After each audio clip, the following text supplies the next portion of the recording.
दोस्तों नमस्कार, आप सभी का हमारे चैनल शिक्षा साइट में स्वागत है। इस वीडियो में हम लोग ईवीएस के क्वेश्चंस देखेंगे, पर्यावरण शिक्षा। और इसके पहले का आप अगर प्रैक्टिस सेट देखना चाहते हैं तो आप हमारे चैनल के प्लेलिस्ट में जाके देख सकते हैं या डिस्क्रिप्शन बॉक्स में आपको लिंक दे दिया जाएगा, आप वहाँ से देख सकते हैं। तो इस प्रैक्टिस सेट का जो ईवीएस के क्वेश्चन है, इसका पहला प्रश्न है, इनमें से कौन सा बंदरगाह पूर्वी तट का सबसे गहरा भूमिवर्ती पूर्ण रूप से सुरक्षित बंदरगाह है।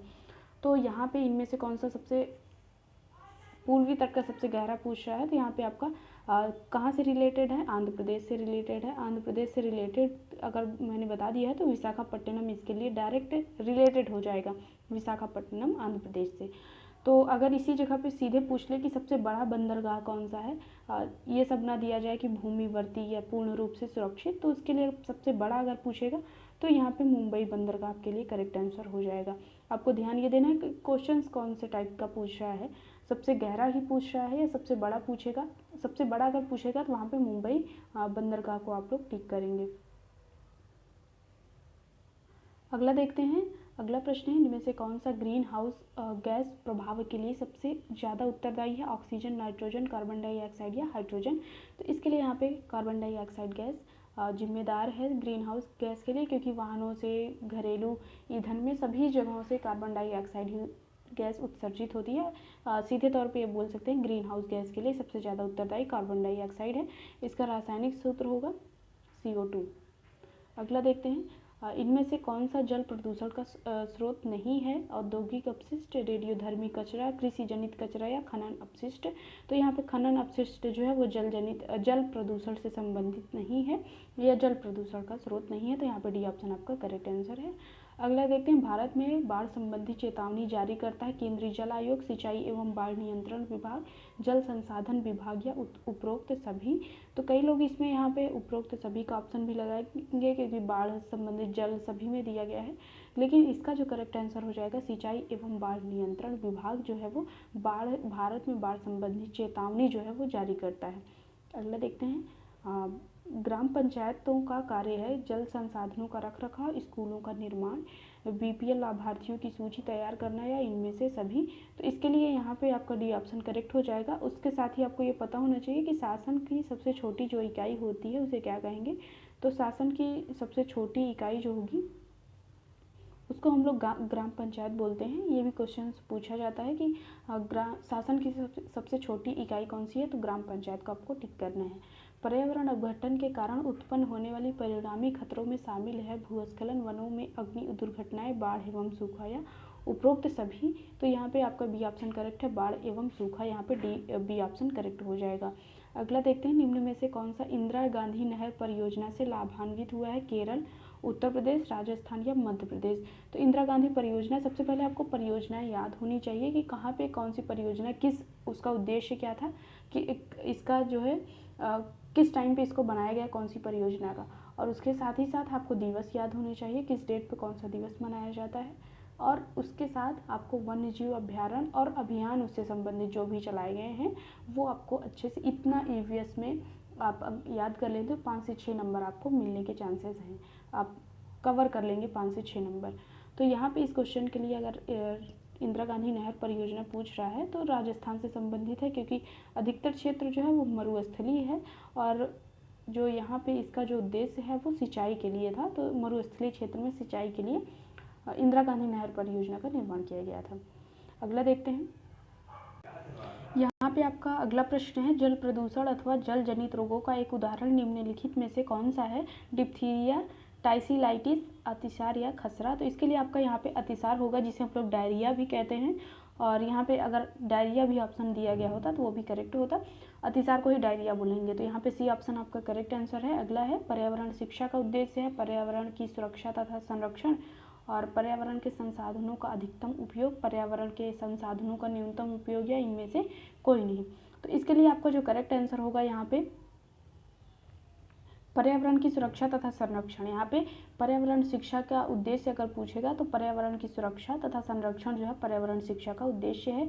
अगला देखते हैं, पर्यावरण जागरूकता को बढ़ावा देने के उद्देश्य से निम्न में से कौन सी प्रतियोगिता का आयोजन किया जाता है, ग्रीन ओलंपियाड और वन महोत्सव, पर्यावरण संबंधी प्रदर्शनी या पर्यावरण दिवस समारोह। तो इसके लिए आपका करेक्ट आंसर जो हो जाएगा ग्रीन ओलंपियाड। और इसका आयोजन कौन करेगा? तो इसका आयोजन कई बार पूछा जा चुका है। इसका आयोजन जो है वो टेरी करेगा, जिसका फुल फॉर्म होता है, यहाँ पे आपको इसका फुल फॉर्म भी पूछा जा सकता है, the energy and resources institute इसका फुल फॉर्म होगा, जिसे शॉर्टकट में टेरी बोलते हैं। और अगला प्रश्न है, निम्नलिखित में से कौन से दिवस को पर्यावरण दिवस मनाया जाता है? ये 5 जून आपका बी ऑप्शन करेक्ट है। अगला है, और इसके साथ ही इसमें बता देते हैं कि डायरेक्ट यही क्वेश्चन ना पूछ के इसमें घुमा के पूछ सकता है कि इसका जो वर्षगांठ है, जो सबसे पहले इसका प्रथम वैश्विक सम्मेलन कहाँ पे हुआ था?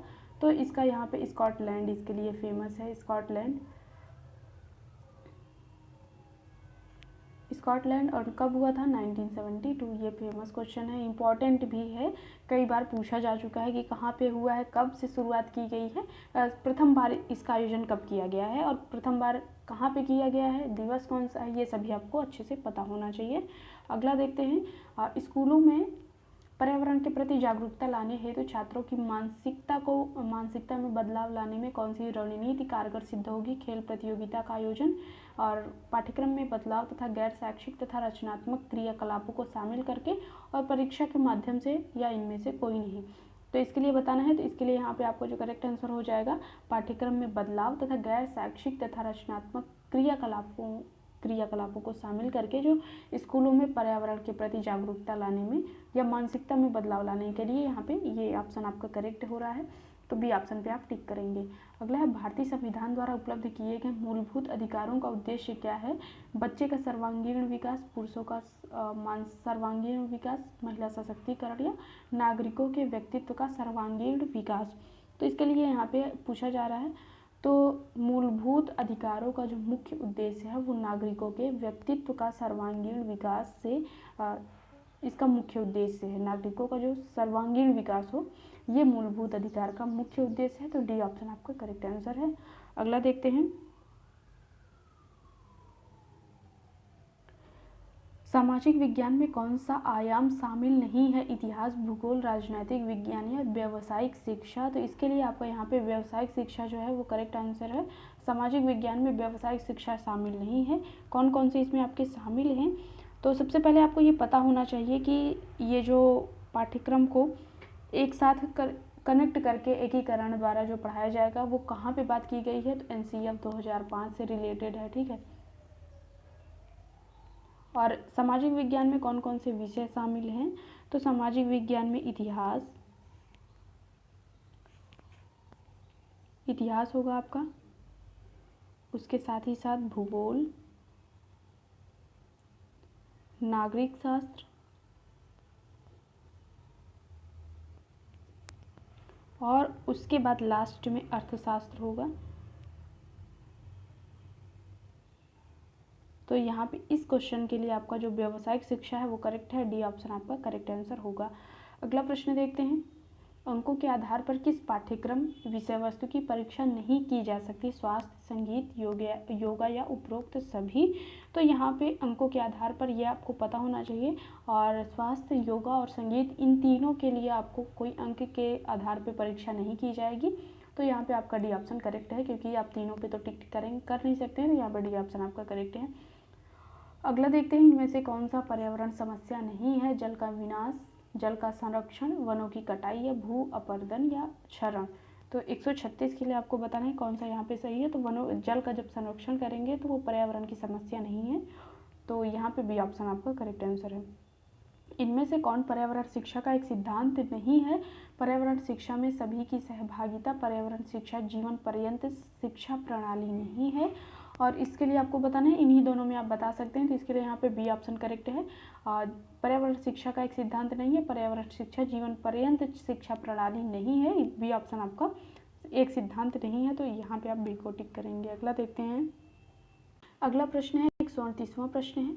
इसमें आपसे पूछा गया है, नीली क्रांति संबंधित है दुग्ध उत्पादन से, पुष्प से, मत्स्य से या फल उत्पादन से। तो सबसे पहले नीली क्रांति की बात कर रहा है, तो नीली क्रांति आपकी जो है वो सी ऑप्शन करेक्ट है, मत्स्य पालन या मछली उत्पादन से संबंधित है। दुग्ध क्रांति के लिए यहाँ पे श्वेत है,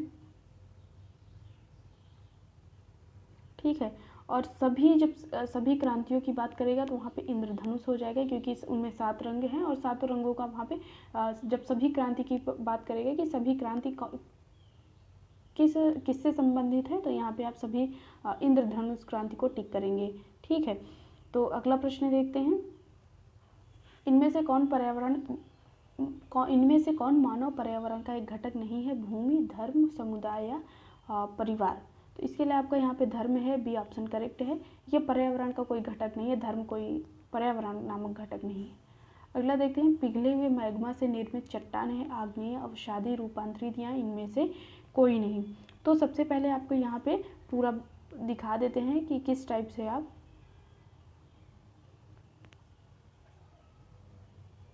जब यहाँ पे इसके लिए आपको बता दें कि जब पृथ्वी के अंदर, ये मान लीजिए आपकी पृथ्वी है और यहाँ पे कोई हलचल हो रही है, तो सबसे पहले वहाँ पे जो लावा बाहर निकलता है, जो यहाँ से ऐसे लावा बाहर निकलेगा,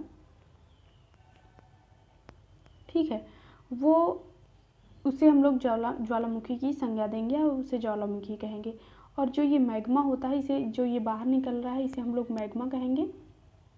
ठीक है, और यही जब ये मैग्मा बाहर आता है और ये ठंडा होने लगता है, यहाँ पे जब ये जम के ठंडा होने लगेगा इस साइड, तो यही जो है वो आग्नेय सेल का निर्माण करेगा। तो यहाँ पे दिया गया है आग्नेय सेल जो इससे संबंधित है।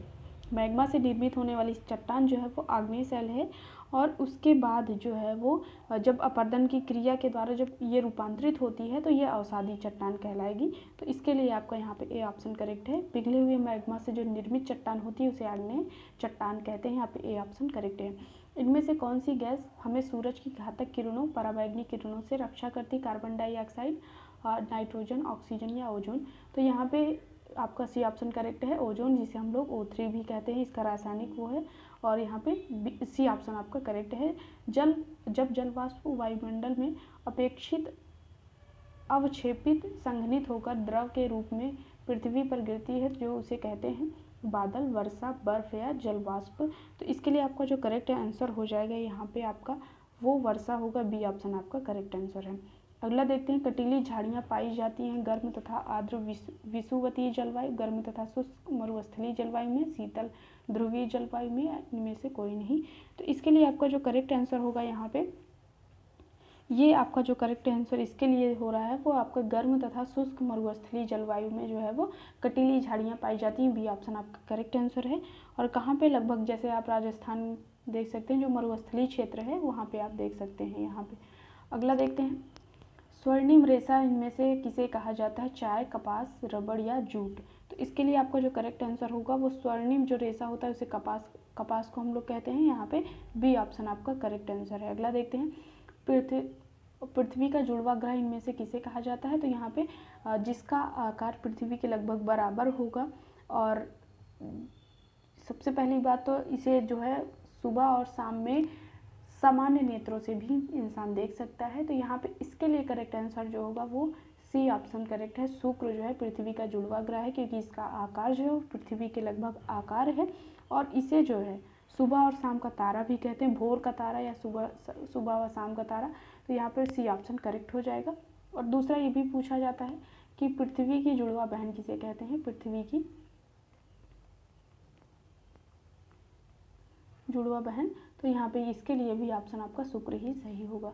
अगला देखते हैं। इनमें से विश्व का सबसे ऊंचा पठार कौन है? दक्कन का पठार, मालवा का पठार, छोटा नागपुर का पठार या तिब्बत का पठार। तो इसके लिए आपका जो करेक्ट आंसर होगा यहाँ पे वो आपका होता है तिब्बत का पठार। सबसे ऊंचा, विश्व का सबसे ऊंचा पठार है तिब्बत का पठार। इसके लिए आपका यहाँ पे करेक्ट आंसर हो जाएगा। और इसकी बात करें तो कितनी ऊंचाई, अगर बात ये भी पूछा जाता है, तो इसकी ऊंचाई जो है 4500 मीटर है। ठीक है, 4500 मीटर है। और ये कहाँ पे स्थित है? ये मध्य एशिया में स्थित है। एशिया, ये भी पूछा जा सकता है कहाँ पे स्थित है, तो ये मध्य एशिया में स्थित है। तो ये आपका करेक्ट आंसर हो जाएगा। अगला देखते हैं।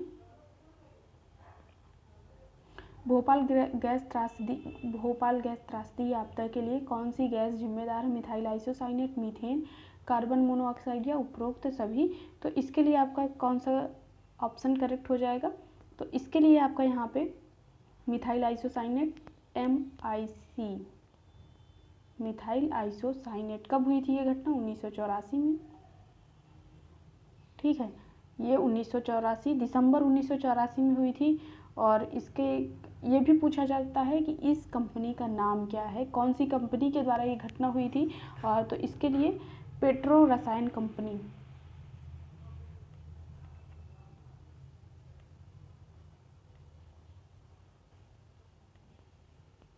पेट्रो रसायन कंपनी जो है उससे रिलेटेड है। 1984 में घटना है। कौन सी गैस जिम्मेदार है? मिथाइल आइसोसाइनाइड जो MIC जिसे बोलते हैं।